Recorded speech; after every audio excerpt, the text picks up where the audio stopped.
Raymond assigned Hansen the same tasks as before: boil the water, sterilize the knife and needle. Together, they prepared for the difficult operation. Killian had lost too much blood, and a transfusion was necessary, but they didn't have the proper equipment for such a procedure. Raymond began to think through each step carefully. First, he injected some blood, then tried to stop the bleeding, activating his nimble surgeon's hands.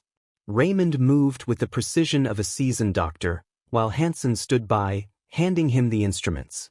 Slowly, Raymond made an incision in Killian's abdomen, his hands more steady than ever before. But something wasn't right. Blood was pouring out, more than expected.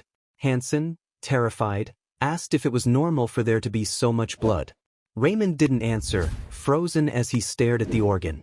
Panic rising, Hansen shouted at Raymond, snapping him back to reality. Realizing he had forgotten Hansen's presence, Raymond instructed him to wipe away the blood with a sterile cloth.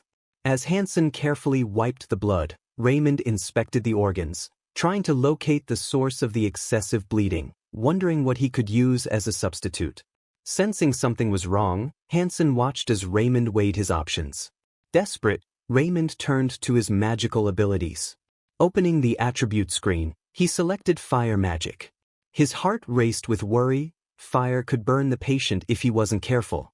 The blue screen assured him that his intelligence was high enough to control the magic. Raymond felt relieved. He hadn't trained in these skills for nothing.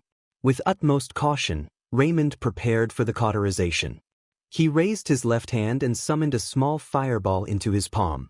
Hansen, stunned by the sight, was speechless. It was pure magic, something he hadn't expected from Raymond. But Raymond focused, using the fire to carefully stop the bleeding. Afterward, he asked Hansen for a thread to stitch up the damaged veins. With his deft surgeon's hands activated, Raymond worked methodically, making suture after suture with ease. Hansen, in awe, watched as Raymond expertly finished the operation, placing each stitch as if he had been practicing for years. When the bleeding had completely stopped, Raymond smiled, relieved. Hansen, still shocked, asked Raymond about his ability to use magic. Raymond casually replied that magic was just a hobby, something he dabbled in during his free time. He explained that he had gained his magical abilities while exploring ancient ruins, which had since collapsed, meaning no one else could access them. Hansen realized that Raymond was only talking to deflect from telling the full truth. He respected Raymond's choice, knowing that anyone in his position would want to keep such power secret,